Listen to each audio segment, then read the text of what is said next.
Hello, everyone, and welcome to the Newcastle United Digest, the channel providing you tuned content in bite sized chunks. My name is Adam Snyder, and this episode is all about the Mags' come from behind victory at Wolves on Sunday. And if you are not a subscriber to the channel, be sure to hit that big subscribe button below so you know when our latest content drops. And in this episode, I will talk about some key points I noticed during the first half, how I think things turn around in the second half, give each position a rating out of 10, and what I think is needed to keep up this current form against Fulham this upcoming weekend. Now, the first half was quite an interesting one and a little bit predictable. One of the things that I've noticed about Newcastle's performances in the first half so far this season has been it's a very, very predictable pattern. They start off guns a blazing in the first 10 or 15 minutes. They kind of go into a lull, get a little complacent, get really sloppy in possession, and they get beat on the counter a lot. And that is really what I think happened today. But there are some positives I think that we can take away from it. Firstly, in that first 10 to 15 minutes, Anthony Gordon was the person that we fell in love with last season. He rediscovered his swagger over the international break with England, and that swagger came back with him to the training ground in Newcastle, and it really shone on the pitch at Molineux. That chance that he created after dancing through two to three defenders and knocking it off the post was absolutely magical. And if that had gone in, I really think that would have been a goal of the month contender for September. I genuinely believe that. One of the biggest issues I noticed from Spurs a couple weeks ago was our careless passing, especially in the attacking third. And I knew this was going to be an issue if we did this again against Wolves, who loves to counterattack. And guess what? It happened again.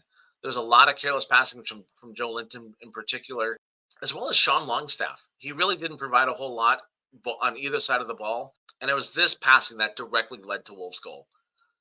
Now that we're talking about Wolves' goal, let's go deeper into it. When I played soccer in high school, I was a midfielder. And when I see plays like Sean Longstaff's that lead to a goal, it infuriates me. His terrible pass right to a Wolves player led to their counterattack for this goal. He tried to get back in midfield and got burned there. And when he got burned a second time, should be sprinting back to cover on defense. And he didn't do that. He just jogged back at a leisurely pace and left Dan Burn all alone to cover. He didn't get back, and he hung Cher out to dry as well. So when you have this instance, what could Sean Longstaff have done differently? Well, he could have sprinted back after making a terrible pass. By doing this, he could have done one of two things. He could have either tried to go out to the wing and cover where Burn was, or he could have slotted in behind Burn, get into the passing channel, and intercept the pass that shouldn't have happened to begin with. Instead, he was caught outside the penalty area, and that led to having two or three Wolves players just sitting right there, right at the penalty spot with this beautiful ball waiting to be buried behind Pope. The other part was ball watching. I played central defender for a little bit as well. So I've been the victim of ball watching. I've done it so many times, and I've been slated for it so many times. So when I see it, it's one of those things you have to point it out and say, okay, Cher was also ball watching, didn't notice the Wolves player that came in behind him and just tapped in an easy goal. And really, if he wasn't ball watching, I don't think he would have been on the dummy. I think he would have been able to make a tackle and intercept that as well. So yes, Sean Longstaff takes a lot of the blame, but Cher has to take a little bit for this as well. A big concern for Newcastle came right at the stroke at halftime, where Alexander Isak took a ball right off the face, and it looked like he had a bloody nose and had to be escorted off the pitch. I was a little bit worried when I saw it, and then when I saw that he was subbed on at halftime, it made me even more worried. It sounds like he most likely had a broken nose, and Eddie Howe mentioned something after the game that he had some blurred vision at halftime, and that's why he was not allowed to continue. So hopefully, this is an injury that he can get his nose reset and he can play with a mask over his nose, and he'll be back for Fulham next weekend. If not, we might be in a whole world of trouble over the next few weeks. And the second half was dominated by the subs that came on. I have to give a lot of credit to Eddie Howe for making big, bold changes at halftime instead of waiting until the 55th or 60th minute like he has in the past. He noticed that, well, there was not a lot of energy in the midfield. You had Joe Linton, who was not playing his best. You had Sean Longstaff having an absolute shocker. And the injury to Isak meant that he was making a triple sub at halftime. So on comes Barnes, on comes Willock, and on comes Tonali. And after this week, I don't see how Sean Longstaff makes it back into the starting 11. And, tactically, it might be a good dogfight between Joe Linton and Joe Willock as well. Because what I saw is Tonali and Willock plugging up a lot of places that Joe Linton and Longstaff created a lot of holes. Tonali intercepted a major pass that led to a really dangerous chance that occurred just before the first goal. And it was that pressure that was applied on that chance that led to the goal and also kept the momentum in our favor going into that second goal. Joe Willock was masterful at linking with Hall and Gordon and Barnes around him to build attacks. He continued the run to create space for Bruno's pass to share, which led to the goal that he had. The give and go with Barnes in the second goal opened up space along the edge of the penalty area for Barnes to walk across the penalty area and put it in the top end in the right corner. And that deadly ball for Barnes and the missed chip at the end of stoppage time. These are just some of the many things that Joe did really, really well in the second half when he came on, and he really proved his worth. Another concern with dispossession came from Tino Livramento early on in the second half. He was dispossessed in the defensive third, and he didn't do a very good job of tracking back. In fact, he kind of just stood there and watched the Wolves player go right by him and didn't do anything to cover on defense. And not long after this, Eddie Howe yanked him, and on came Kieran Trippier.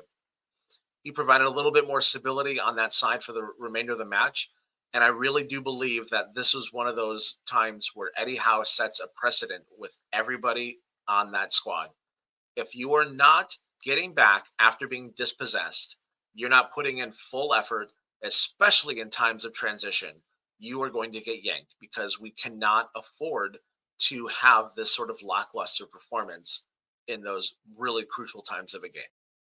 I really think that Barnes, Gordon, and Murphy also made the best of a bad situation up top in the second half. They also had a lot of help from midfield. I thought that Murphy was industrious on the right hand side and created one or two good chances, especially that opportunity after Tonali intercepted the ball in midfield.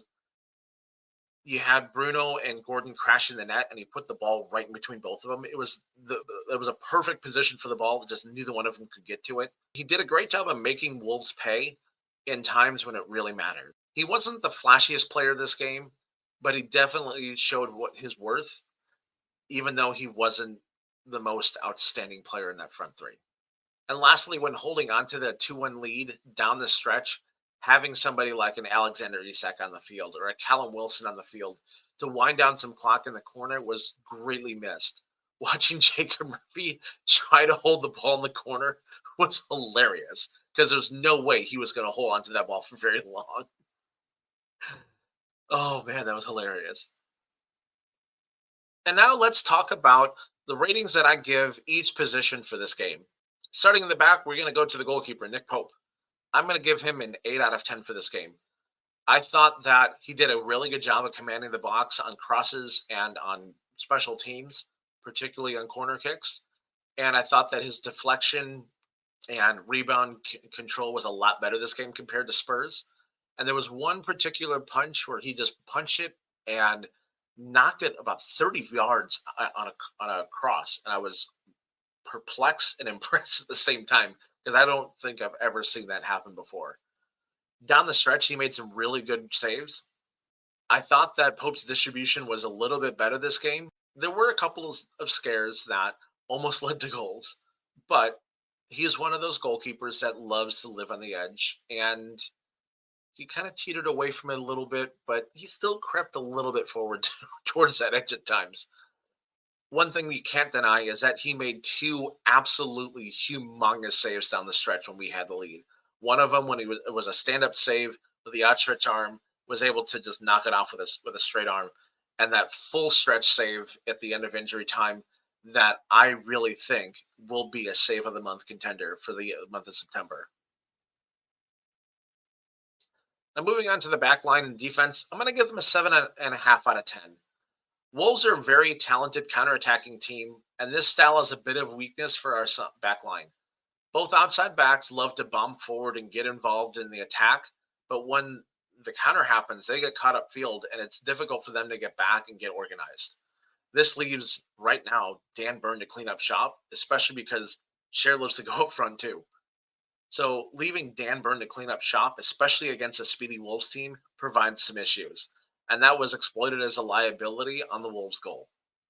I've not been 100% sold on this pairing between Hall and Livramento on the wings at the moment, but I think that could possibly change when we start getting some reinforcements at center defense as well. When we get Botman back, we get Lascelles back, maybe give Burn a rest a little bit. I think that this possibly could work, but as of right now, in the current iteration of this back line, I'm not 100% sold on having both Hall and Tino on the wings. The midfield in the second half was able to bring the score to a 7 out of 10. And if I would have just been judging this on the first half alone, this would have been a 3 or a 4. Because that first half combination of Joe Linton, Bruno, and Longstaff was absolutely atrocious. They were getting outplayed. They were especially careless in the attacking third with their passes. Replacing Longstaff with Tenali and swapping Big Joe for Little Joe also brought a dimension needed to take this game to Wolves. With Isak out the second half, Willock and Bruno's aggression in the attacking third really put us over the top to create the opportunities that led to our goals. Now, the front three, I'm going to give an 8 out of 10. In the first half, the combo of Gordon, Isak, and Murphy were creating chances left and right, especially in that first 15-20 minutes, like I mentioned before. That the opportunity that Gordon had, as well as the long-range shot that Murphy had that was barely tipped over for a corner, were really showing our attacking intent from the get-go.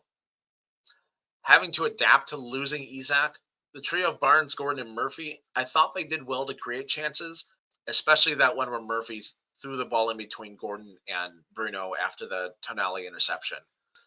It's this sort of pressure that allowed us to break down Wolves' back line and score 2 goals in 5 minutes when we had the momentum. I'm going to give special teams a 7.5 out of 10. The reason this is only a 7.5 out of 10 and not higher is because we didn't really do anything when the opportunities came for us. We really didn't do anything on corner kicks. We really didn't do anything with any free kicks at all. But we did do a good job of not conceding any major chances off of a corner kick or a free kick. Overall, I'm going to give the performance a 7.5 out of 10. Once again, if this would have been a first half grading, I probably would have given this a 5. And that was really mostly because of the midfield, because everybody else was doing their job for the most part. It was the midfield that kind of let everybody else down. But with adding on Tonali and Willock, really turned things around and allowed us to get back in this game and take 3 points from Molineux. Here are my final thoughts of this game. I really am worried about our first half play, especially when we get lackluster and start trying to get too cute with our passing in the attacking third. It really opens us up to counterattacking weaknesses, and I'm really worried about that being an issue going forward. And if teams start noticing this as a trend, they're just going to sit back on us and wait for us to cough up the ball and just spring the counter on us and start popping in goals left and right in that first half. And if this happens, it might be more than 1 goal that we concede in the first half. And it might be too much for us to overcome in the second half and steal a point, let alone 3. So for this, I really think that our midfield needs to be tighter with their passing. I think they need to be more direct and more purposeful and actually look at what they're doing instead of trying to be Sandro Tonali when he plays for Italy. They need to play their own game instead of trying to be each other.